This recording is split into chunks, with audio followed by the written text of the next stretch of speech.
In the bustling animal shelter, where countless stories of hope and despair intermingled, one dog's constant crying stood out.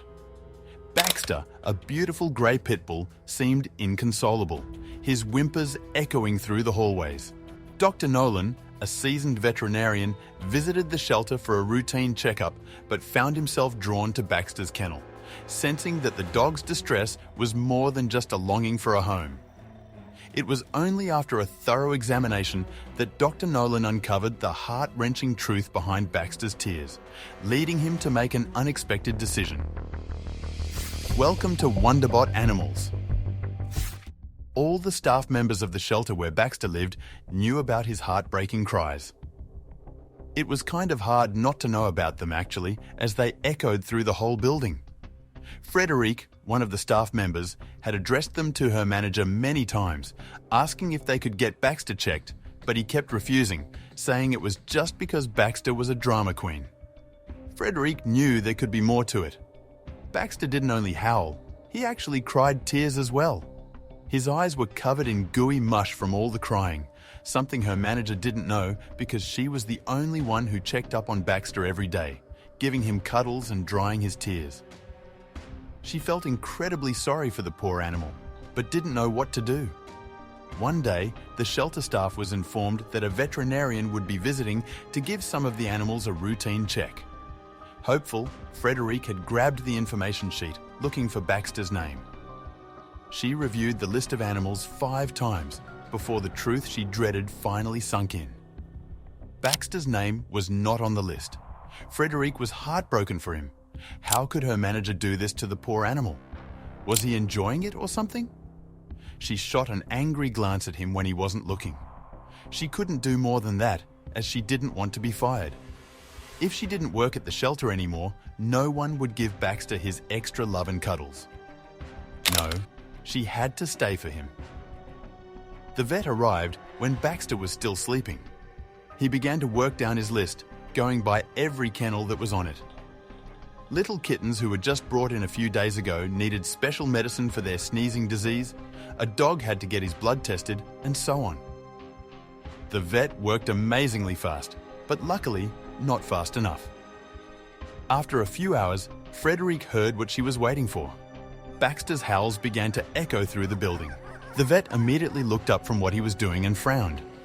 "Do you hear that too?" he asked Frederique. Frederique wanted to answer and explain the situation, but her manager interrupted her. "Oh, that's nothing. Probably just a dog wanting a treat." "Actually," Frederique followed quickly after, "that is Baxter, one of our dogs. He cries like that all day, every day."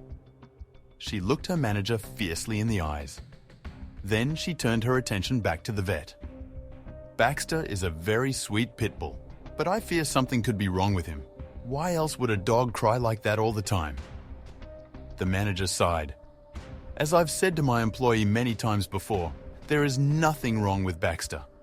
Please, Dr. Nolan, continue with what you're doing." The manager managed to distract Dr. Nolan with another animal in need, keeping him from going to Baxter. Frederique couldn't help but wonder why her manager was so against letting Dr. Nolan see Baxter. As the day went on, Frederique observed the vet closely. She watched how he reacted to Baxter's whimpers and cries. She could see Dr. Nolan was torn between listening to the manager and just having a quick look at Baxter. She decided to strike up a conversation with him as soon as the manager would be far away from them so he couldn't hear. "Dr. Nolan," she carefully began, "if you want to have a look at Baxter, you can follow me in about 15 minutes." Dr. Nolan intriguingly looked up. He leaned in and whispered, "How did you know? I keep thinking about that poor dog." Frederique smiled. 15 minutes. Then my manager goes on his break. "Meet me at the green door." Frederique couldn't hold in her happiness. She walked away smiling from ear to ear, hoping her manager wouldn't notice. This was a step in the right direction. Maybe, just maybe, Dr. Nolan would find something small, something easily treatable. She just hoped he would be able to make Baxter feel better again, as this was no way of living for the poor animal. 15 minutes later, Frederique stood waiting by the green door. Like clockwork, Her manager walked past her. "I'm going on my break," he said as she looked at his phone. Frederic knew whenever her manager was on his break, nothing could get him to come out of the break room. He would just be focused on his phone and nothing else. "All right, see you in 15 minutes, she said happily. Suddenly, her manager stopped in his tracks. He looked up from his phone and stared at Frederic. Her heart raced in her chest as she waited for him to say something. "Don't talk about Baxter to Dr. Nolan, all right? I can get you fired." Frederic slowly nodded her head. Was that a threat? Just as the break room door closed, Dr. Nolan popped up beside Frederic. "Are you sure you want to risk your job for this dog?" he asked her worriedly. "Yes," she said determinedly, quickly opening the green door. Baxter's howls immediately intensified as they were now closer than ever to his kennel. "This way," she said, as she began to walk down a long hall of empty kennels. Dr. Nolan couldn't believe his eyes. Why is Baxter tucked away in this hallway full of empty kennels? Is he sick? Frederic felt a lump form in her throat. My manager can't stand Baxter's constant howling and whining, so he moved him to this kennel where the sounds are muffled. A tear rolled down her cheek as she thought about how lonely he must always feel. In the dimly lit hallway, Dr. Nolan and Frederic approached Baxter's kennel with caution. The air was thick with the scent of disinfectant and the muffled sounds of distant barking. Frederic's eyes were sympathetic, while Dr. Nolan's held a professional curiosity. They paused at the door, preparing themselves to meet the dog whose cries had echoed so poignantly through the shelter. The kennel door creaked open and they stepped inside.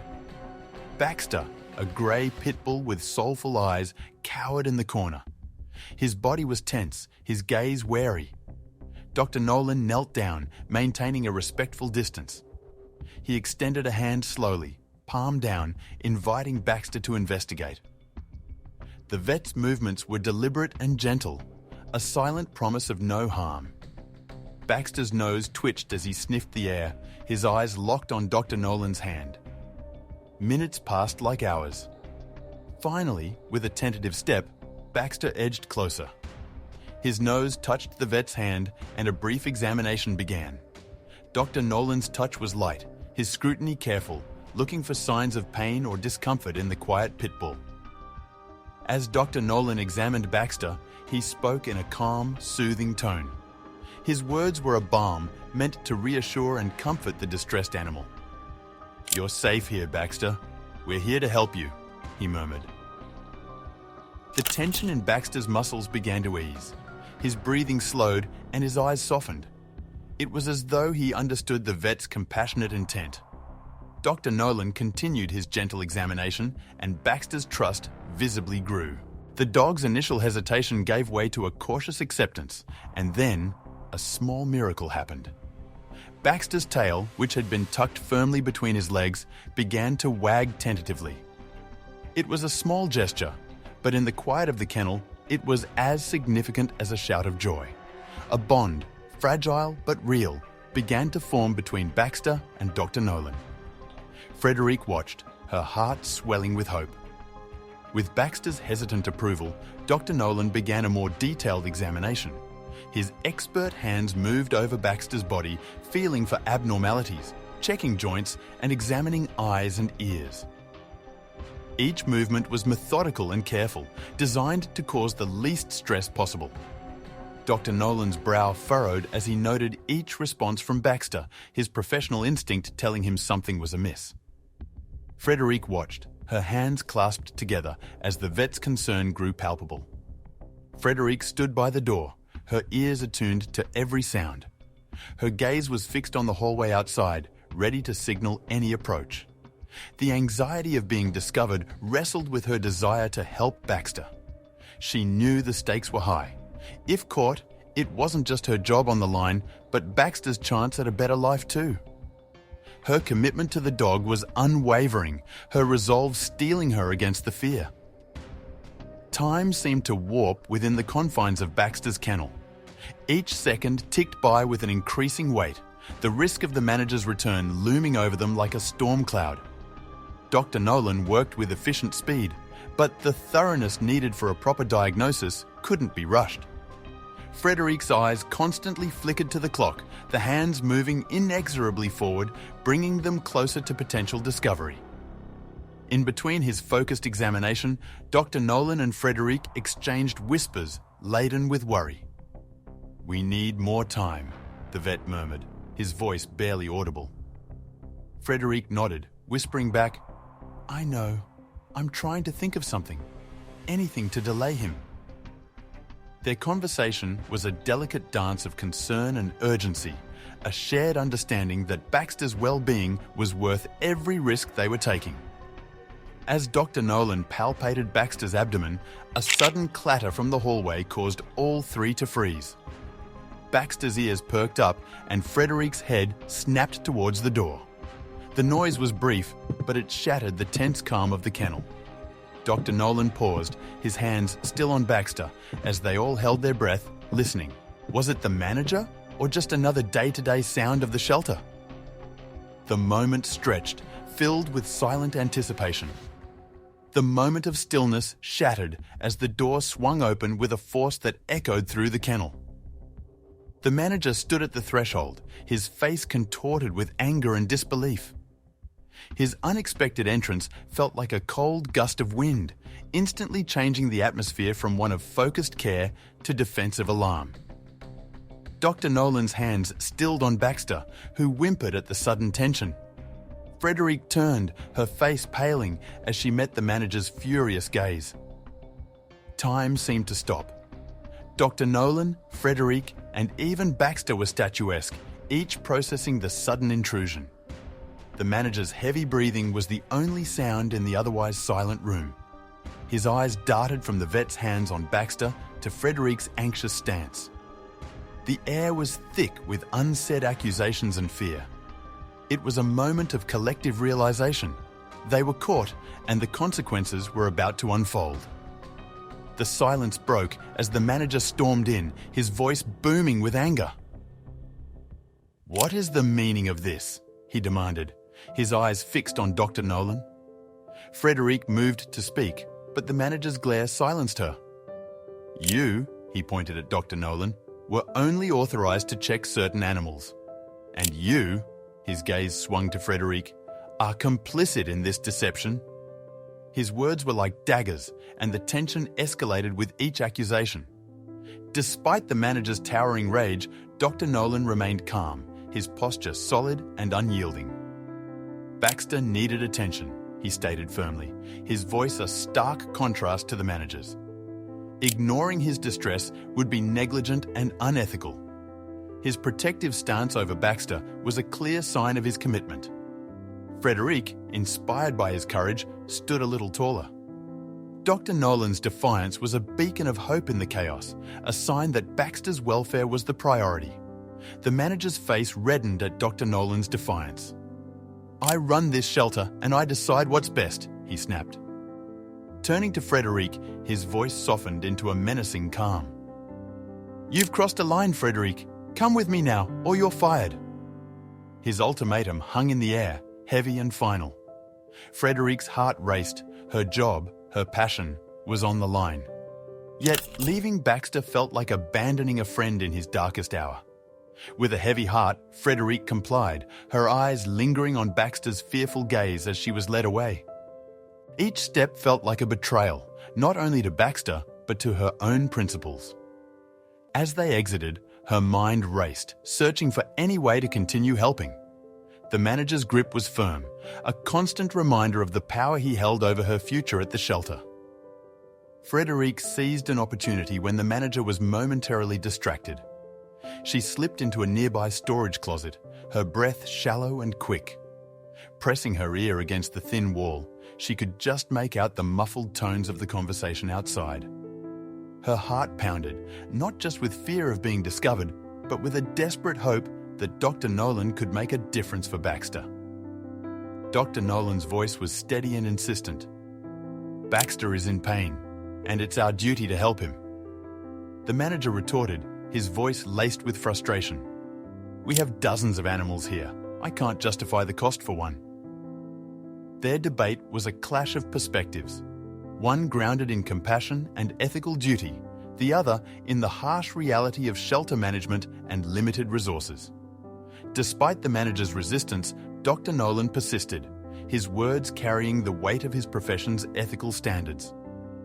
Turning a blind eye to suffering is not an option. We must do what's right, not what's easy, he argued. His calm demeanor was a stark contrast to the manager's agitation, lending strength and credibility to his stance. In the closet, Frederique held her breath, hanging on every word. The manager, however, was unyielding. Rules and budgets are in place for a reason, he countered. His voice was firm, reflecting a mind closed to any argument. We can't make exceptions. The conversation had reached an impasse, with both sides standing firm in their beliefs. The air was charged with tension, the outcome uncertain but critically important for Baxter's future. Crouched in the dark, Frederique strained to hear every word. The closet was cramped, and the lingering smell of cleaning supplies filled the air. But discomfort was the least of her concerns. Each sentence spoken outside felt like a lifeline for Baxter, and she clung to them, hoping beyond hope that Dr. Nolan's words would sway the manager. Outside, the debate grew heated. Dr. Nolan's voice rose, a rare show of frustration. How can we call ourselves a shelter if we don't shelter those in need? The manager shot back, his tone equally raised. We have to think about the bigger picture, the other animals. Their voices echoed down the hallway, a verbal tug-of-war over Baxter's fate. Dr. Nolan took a deep breath, regaining his composure. Baxter's suffering isn't just a matter of policy, it's a matter of rights. The right to comfort, to care, he stated firmly.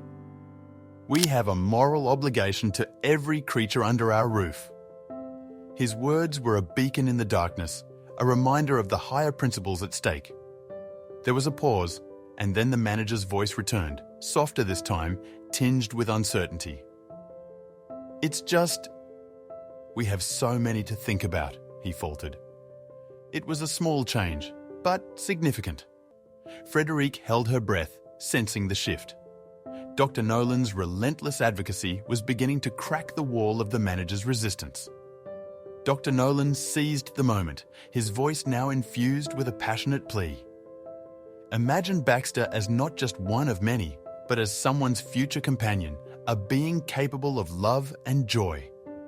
We have the power to heal him, to give him that future. His plea was heartfelt, his conviction clear. In the darkness of the closet, Frederique felt a surge of hope. Maybe, just maybe, Baxter's cries would finally be answered. The manager regained his composure, his voice firm. I understand your point, but the shelter operates on a tight budget. We can't afford to treat every case like this. The words were practical, a reflection of the constant struggle to balance limited resources with the needs of many. It was a reality that loomed over every decision he made, including Baxter's fate. Dr. Nolan's response was immediate and impassioned. But consider the greater cost of neglect, he urged.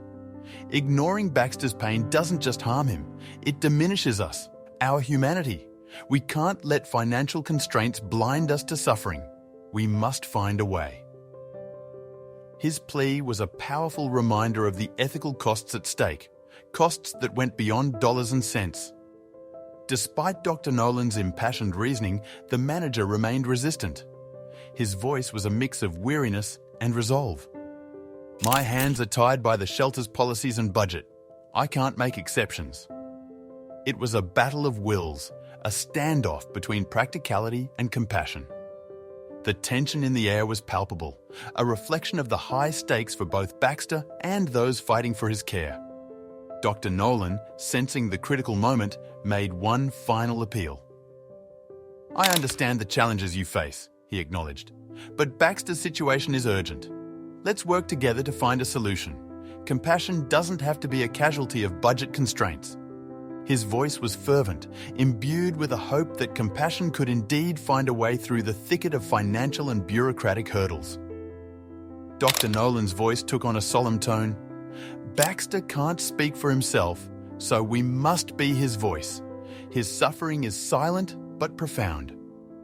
He described the subtle signs of Baxter's distress, the ones only a careful observer would notice. Every whimper, every shiver speaks volumes. We can't ignore his plea because he whispers it in silence. With each word, Dr. Nolan painted a vivid picture of Baxter's plight, his need for care and comfort.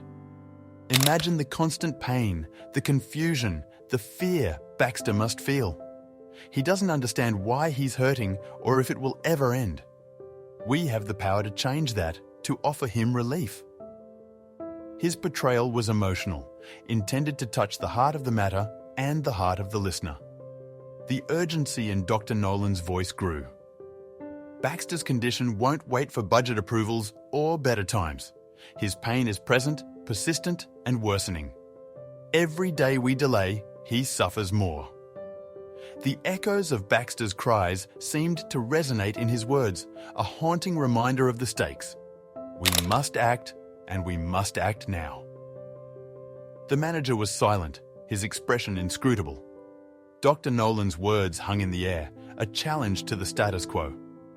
It was a moment of reflection, of internal struggle. The manager's eyes flickered to the floor, then to the door where Baxter waited. As the conversation dwindled, the manager finally spoke, his voice low. I need to think about this. It's not just about Baxter, it's about every animal here. He paused, his gaze distant. Give me until tomorrow. The words were neither a yes nor a no, but they left a sliver of hope. Dr. Nolan nodded, understanding the complexity of the decision. The conversation ended, but the issue remained unresolved, Baxter's fate hanging in the balance. Dr. Nolan, after a moment of heavy silence, decided it was time for full disclosure. I suspect Baxter suffers from a chronic condition, one that's been causing his constant distress, he revealed. His voice was steady, but the gravity of the revelation was undeniable. He explained the symptoms and potential causes, laying bare the truth they all needed to face. The manager's eyes widened, and Frederic, still hidden in the closet, gasped silently. The possibility of a chronic condition hadn't crossed their minds. The manager's stance softened as the reality of Baxter's pain became undeniable. Dr. Nolan's revelation was a shock to the system, a wake-up call that changed the entire dynamic of the conversation. The weight of the truth settled heavily in the room. Dr. Nolan's diagnosis wasn't just a statement of medical fact, it was a testament to Baxter's silent suffering. The manager looked away, his previous certainty shaken. Frederic felt tears well up, her heart aching for Baxter. The gravity of the situation was now undeniable, and with it came a renewed sense of urgency. The manager's voice, once firm and authoritative, now carried a hint of doubt.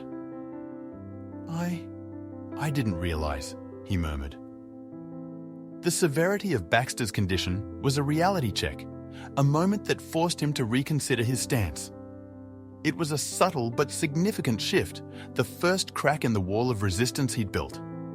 With Dr. Nolan's revelation, a new understanding began to dawn. The manager's eyes, previously narrowed in frustration, now reflected a growing empathy. Baxter's cries were no longer just noise. They were a call for help, a plea for relief from constant pain. The revelation shed new light on the situation, transforming Baxter from a nuisance in the manager's eyes to a patient in need of care. Within days, the signs of improvement were small, but unmistakably positive. Baxter's constant whimpers began to subside, replaced by moments of quiet restfulness. His eyes, once clouded with pain, showed glimpses of the gentle spirit underneath.